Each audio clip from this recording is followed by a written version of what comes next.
নমস্কার, আমি জ্যোতিষশাস্ত্রী শ্রী সনাতন বলছি। আজকে আপনাদের বলবো যে বুধের মহাদশায় জাতক বা জাতিকার কীরকম ফল লাভ হতে পারে। এই মহাদশা সম্বন্ধে জানা অবশ্যই দরকার। যে কোনো দশা, শুধু মহাদশা না, অন্তর্দশা প্রত্যন্তদশাও জানা দরকার। প্রতিটা যারা জ্যোতিষ শিখছেন বা জ্যোতিষ নিয়ে আগ্রহী, যারা জ্যোতিষ চর্চা করেন, যারা জ্যোতিষ নতুন নতুন বসেছেন প্র্যাকটিসে, সবার ক্ষেত্রেই জানা দরকার। এবং জানার তো শেষ নেই। মানুষ যত জানবে তত শিখবে, যত শিখবে তত জ্ঞান লাভ হবে এবং তার উপর একটা প্রতিফলিত হবে সেই জ্ঞানের উপর। তা আজকে আমি আপনাদের বলতে চাই বুধের মহাদশা সম্বন্ধে। বুধ কোন ঘরে কিরম অবস্থায় থাকলে সেই দশায় কীরকম ফলদান করতে পারে আমরা জানব। তার আগে একটা কথা বলে নিচ্ছি আপনাদের। আমার মোবাইল নাম্বার হচ্ছে 9333828747। আমার সঙ্গে যোগাযোগ করতে হলে অবশ্যই এই নম্বরে যোগাযোগ করবেন। যে কোনো সমস্যা সমাধান করে থাকি স্বল্প মূল্যে, সঠিক উপায়ে এবং সঠিক গ্রহরত্ন দ্বারা। একাধিক গ্রহরত্ন আমি দিই না বা দামি দামি জিনিসও দিই না। যদি শুভ হয়, সঠিক গ্রহ নির্বাচন করা যায়, কোন গ্রহ আপনার জীবনে বাধা দিচ্ছে সেটা যদি নির্বাচন সঠিকভাবে হয়, তাহলে অল্পতেই কাজ মিটে যায়। তার জন্যে হাজার হাজার বা লাখ লাখ টাকার স্টোন বা কোনো যজ্ঞ হোক, যে কোনো জিনিস মানুষ করে আর কি। জ্যোতিষের কাছে গেলে তারা এইসব জিনিস করাবার চেষ্টা করে, বা তাবিজ কবজ নিয়ে কোনো ফললাভ হয় না যদি সঠিক গ্রহটা নির্বাচন, কোন গ্রহটা আপনার জীবনে সবচেয়ে বাধার সৃষ্টি করছে, এটা যে ভালোভাবে নির্বাচন করতে পারবে, তাতে একটা দুটোতেই আপনার কাজ হয়ে যাবে। আর যদি সেটা নির্বাচন না করা যায় ভালোভাবে, তাহলে জ্যোতিষীরা যারা নির্বাচন ভালো করতে দেখবে 3, 4, 5টা পাথরের নাম লিখে দিল, স্টোনের নাম লিখে দিল, এই করুন সেই করুন, যজ্ঞ করুন, তাবিজ নিন, কবজ নিন, এই করতে হবে সেই করতে হবে, নানা রকম আপনাকে বলবে। কিন্তু সেটা সঠিক নির্বাচন হয় না যখন, বা করতে পারে না, তখন তারা এইসব কথা বলে। কিংবা তাদের স্বার্থসিদ্ধির জন্য, তারা যাতে বেশি পয়সা রোজগার করতে পারে, তার জন্য তারা এই নানা রকম পন্থা নিয়ে থাকে। তা আমি সেরকম কোনো পন্থা নিই না। আমার সোজা কথা সোজাভাবেই বলি।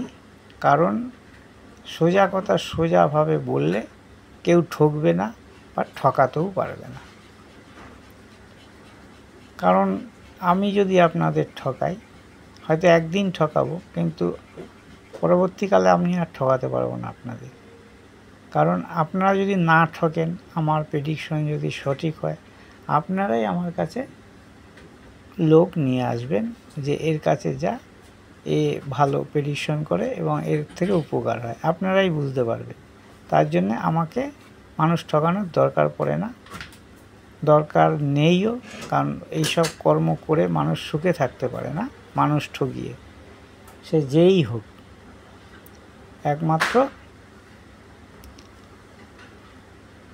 জ্যোতিষ যারা ভালো জ্যোতিষ, তারা কখনো মানুষ ঠকায় না বা চিন্তাধারাও করে না। তারা সৎ উপায়, আপনার যেটা ভাগ্যে পাওনা সেটাই আপনার কথা বলবে। আপনাকে পাইয়ে দেবো এই কথাটা কোনো জ্যোতিষ, ভালো জ্যোতিষ, তারা বলতে পারবে না। কারণ কেউ কাউকে কিছু পাইয়ে দিতে পারে না। যা আপনার ভাগ্যে থাকবে তাই আপনি পাবেন। এক চুল কমও পাবেন না, এক চুল বেশিও পাবেন না। জ্যোতিষে কী কাজ না, আপনাকে আগে থেকে অ্যালার্ট করে দেওয়া এবং আপনার যে বাধা পাচ্ছেন উন্নতিতে হোক, যে কোনো ক্ষেত্রে সেই বাধাটাকে দূর যাতে হয় সেই জন্য কিছু রেমেডি দেওয়া। জ্যোতিষীর কাজ এটাই। সেটা যদি পারফেক্ট হয় তাহলে কাজ তাড়াতাড়ি হবে, সেটা যদি পারফেক্ট না হয় তাহলে কাজ ডিলে হবে বা কাজ হতে নানা রকম আরও সংকট উৎপন্ন হবে। এই সংকট হইতে রক্ষা করার মালিক যে, সে হচ্ছে ঈশ্বর। ঈশ্বরের নাম করলে সে সংকট হইতে মুক্তি পাওয়া যায়। এবং যারা জ্যোতিষের কাছে যান বা জ্যোতিষকে কথা শুনে চলেন, হয়তো কারো ভালো হয়েছে, কারো আবার ভালো হয়নি, কেউ ঠকেছে, কেউ আবার ঠকেনি, এরকমও আছে। সব জ্যোতিষী যে খারাপ তা নয়, ভালো মন্দ আছে পৃথিবীতে, আগেও ছিল, এখনও আছে, পরবর্তীকালেও থাকবে, তবে সংখ্যায় কম বেশি। আজকে আপনাদের বলছি যে বুধের মহাদশা সম্বন্ধে। বুধের মহাদশা যখন আপনার চলবে বা কারো চলে যদি, তখন বুধ কোথায় আছে সেটা দেখতে হবে, সেই অনুযায়ী কিন্তু বুধ ফল দেয়। এবার বুধ যদি শুভ জায়গায় থাকে তাহলে শুভ ফল দেবে, বুধ যদি অশুভ জায়গায় থাকে বা অশুভ গ্রহ দৃষ্টি বা অশুভ গ্রহ যুক্ত থাকে তাহলে কিন্তু অশুভ ফল দেবে। বুধ হচ্ছে বাল্য গ্রহ, যেই যার সঙ্গে থাকবে তার মতোই চলবে, নিজস্ব মত সেখানে গৌণ হয়ে যায়। কেন?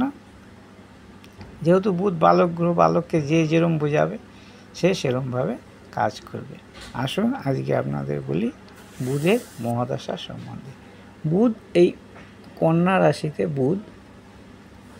বুধ এই কন্যা রাশিতে উচ্চস্থ হয়, মানে সুউচ্চ হয়। এই সুউচ্চ বুধের দশায় মানুষের নানা রকম, মানে ব্যক্তি হিসাবে কেউ যদি পড়াশোনার সময় বুধের দশা পড়ে তাহলে তার পড়াশোনা ভালো হবে এবং পড়াশোনায় নানা রকম, মানে পড়াশোনা থেকে সম্মান লাভ করবে, কেউ স্কলারশিপ লাভ করবে, পড়াশোনায় তার উন্নতি হবে। এবং সেই সময় যদি উচ্চশিক্ষা চলে, উচ্চশিক্ষাও তাদের কিন্তু উন্নতি হবে। যারা ব্যবসা করছে তাদের কিন্তু সেই ব্যবসায় উন্নতি হবে এবং সেই উন্নতি কিন্তু এই বুধের দশাতে হবে, বুধ যদি স্বক্ষেত্রে সুউচ্চ অবস্থায় থাকে। সুউচ্চ অবস্থায় কন্যাতেই বুধ হয়। এবং যারা চাকরি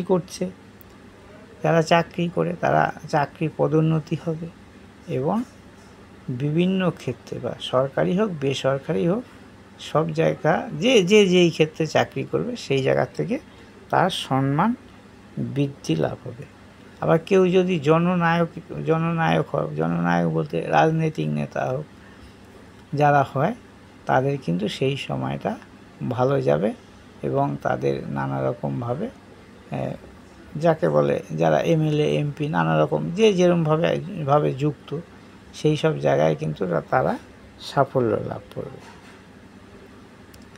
এবং শুধু এটা কেন, এবার যারা তোমার এই বিবাহ হচ্ছে না, বা যাদের এই আপনার বিভিন্ন বিষয়ের উপর, মানে সবাই তো সমান না, অনেকে আছে অন্যরকম বিষয়, যদি কেউ ডাক্তারি করছে, কেউ ওকালতি করছে, এগুলো তো নিজস্ব পেশা। এই সব পেশাও জাতক বা জাতিকার উন্নতি হবে। এবার রাজ সম্মান লাভ হতে পারে তার কর্মের উপর, যার যত কর্ম ভালো হবে সে কর্মের উপর সে রাজ সম্মান লাভ করতে পারে, কারণ বুধ যদি সুউচ্চ থাকে। এবার বুধের সঙ্গে তো আরও গ্রহ থাকে, এটা আমি শুধু দশাটা বলছি। এবার বুধের সঙ্গে আরও গ্রহ সংযোগ থাকতে পারে, বৃহস্পতি থাকতে পারে, শনি থাকতে পারে, তার পরিপ্রেক্ষিতে ভালো মন্দ মিশিয়ে ফলদান করবে। সবসময় যে ভালো ফলদান করবে তা কিন্তু নয়। দেখা গেল বুধ খুব ভালো জায়গায় আছে, কোনো অশুভ গ্রহ দৃষ্টি দিয়ে আছে, দেখা গেল বুধের দশায় ভালো চলছিল, কিন্তু অশুভ গ্রহ দৃষ্টি, অশুভ গ্রহ অন্তর্দশা যখন আসলো, যেই অশুভ গ্রহটা বুধের উপর দৃষ্টি দিয়েছে, সেই অশুভ গ্রহের অন্তর্দশা যখন আসলো তখন কিন্তু বুধের ফলাফল আপনি ভালো পেলেন না, মানে হঠাৎ ভালো হতে হতে আপনার খারাপ হতে শুরু করলো। তখন আপনি ভাববেন এরম কেন হলো, তখনই আপনি নানা রকম, যারা জ্যোতিষ মানে বিশ্বাস করে জ্যোতিষের কাছে ছুটবে, কেন এরকম হচ্ছে, তার কারণ হচ্ছে হয় এই বুধের ওপর কোনো অশুভ গ্রহ, মানে যেই গ্রহ দৃষ্টি দিয়েছিল অশুভ গ্রহ তার অন্তর্দশা চলছে, মানে বুধ প্লাস ধরুন রাহু কিংবা শনি কিংবা মঙ্গল, এরা দৃষ্টি দিয়েছিল বা যুক্ত ছিল বুধের সঙ্গে, সেই গ্রহের অন্তর্দশা, মানে বুধ প্লাস মঙ্গল কিংবা বুধ প্লাস রাহু, এরকম তাদের অন্তর্দশার সময় কিন্তু সেই সময়টা আবার বুধ কিন্তু শুভ ফল দিতে পারে না এবং খারাপ ফলের দিকে মানুষকে নিয়ে যায়। এবার বুধ যদি দ্বিতীয় থাকে, দ্বিতীয় বুধ মানে আপনার রাশিচক্রে বা লগ্ন থেকে বুধ দ্বিতীয় থাকলে কি হয়, নানা রকম দ্বিতীয়, ধরুন আপনার লগ্ন যে কেউ হতে পারে, লগ্ন ধরুন আপনার ধনু হলো, এটা ধরুন লগ্ন হলো, দ্বিতীয় এই বুধ এখানে বসে আছে, বুধ এই লগ্ন যদি ধনু হয়, বুধ দ্বিতীয় যদি বসে থাকে, তাহলে দ্বিতীয় ক্ষেত্রে বুধের ফল কেরম হতে পারে, নানা রকমভাবে অর্থ রোজগার হবে এই বুধের দশায়। এবং দেখতে হবে যে বুধ যদি দ্বিতীয় থাকে তাহলে শনি কোথায় আছে, মানে এগুলো বিচার ব্যবস্থা, আমি যেহেতু দশা সম্বন্ধে বলছি তাই বিচার ব্যবস্থার সম্বন্ধে আপনাদের এখন জানাচ্ছি না। এখানে যদি শনি শুভ জায়গায় থাকে তাহলে বুধ কিন্তু দ্বিতীয় থেকে আপনাকে ভীষণ ভালো ফল দেবে, ভীষণ ভালো ফল দেবে বলে যেটা এখনকার মানুষের চাহিদা সব থেকে বেশি, সেটা হচ্ছে কি না অর্থ। সেই অর্থ কিন্তু জাতক বা জাতিকা শুভ হবে। এবং এই বুধের উপর যদি শনির দৃষ্টি পড়ে এবং শনি যদি শুভ জায়গায় থাকে, তাহলে কিন্তু এই বুধ আপনাকে বিশাল অর্থশালী করে তুলতে পারে দ্বিতীয়স্থ বুধের দশায়। এবং নানা রকম বিদ্যা লাভ হতে পারে, সম্মান লাভ, ভাগ্য পরিবর্তন, এবং রাজ্য সরকার বা সরকারি চাকরি ক্ষেত্রেও জাতক জাতিকা নানাভাবে উন্নতি লাভ করবে এবং সফলতা লাভ করবে। এবার বুধ যদি তৃতীয় থাকে, তৃতীয় ধরুন এখানে রইল বুধ তৃতীয়স্থ বুধের দশায় কী ফল লাভ হবে, এই সময় মানুষের নানা রকম আলস্য বা গুলমাদি রোগ ঘটতে পারে, নানা রকম ধরুন তৃতীয় থেকে ভাই বোনের বিচার করা হয়, তাদের সঙ্গে সম্পর্ক খারাপ হতে পারে, আবার কোনো সময় ভালো হতে পারে। কারণ বুধ কীরকম বললাম না, বাল্য গ্রহ, সে তার মতো চলতে পারে না, কোনো গ্রহের প্রভাবে নানা রকম ফল দান করে থাকে। বুধ যদি তৃতীয় থাকে, বিভিন্ন ভ্রমণে ভালো হতে পারে আবার খারাপও হতে পারে, ছোটোখাটো ভ্রমণে বা পাড়া প্রতিবেশীর সঙ্গে সম্পর্ক ভালো খারাপ দুই হতে পারে, এরকম ঘটতে পারে তৃতীয় যদি বুধ অবস্থান করে। বুধের অবস্থান ভেদে বিভিন্ন ফল দেবে। এই তৃতীয় যদি বুধ আবার ধরুন এইটা লগ্ন হলো, লগ্ন আপনার কর্কট হলো, বুধ আবার তৃতীয় উচ্চস্থ হয়ে গেল, সেই ক্ষেত্রে কিন্তু ফলগুলো আবার ভালো দেবে। তৃতীয় অবস্থায় থাকলেই যে বুধ খারাপ ফল দেবে তা না, উচ্চস্থ হলে আবার বুধ ভালো ফল দেবে। বিচারটা এরমভাবে করতে হয়, আর দশা বিচারটা এরমভাবেই হয়ে থাকে। এবং যারা দশা বিচার সম্বন্ধে জ্ঞান লাভ করতে চান তারা এইগুলোই ব্যাপারটা বুঝতে হবে। এবং বুধের কারকতা সম্বন্ধে জানতে হবে, রাশির কারকতা সম্বন্ধে জানতে হবে, নক্ষত্রের কারকতা সম্বন্ধে জানতে হবে। এইগুলো জানা থাকলে এই মহাদশার ফল কিন্তু বিচার করা খুবই সুবিধা হবে। এবং এই যে বিচারের যে কোন সময় কি হবে সেটা কিন্তু ভালো বলা যাবে এই দশার মাধ্যমে।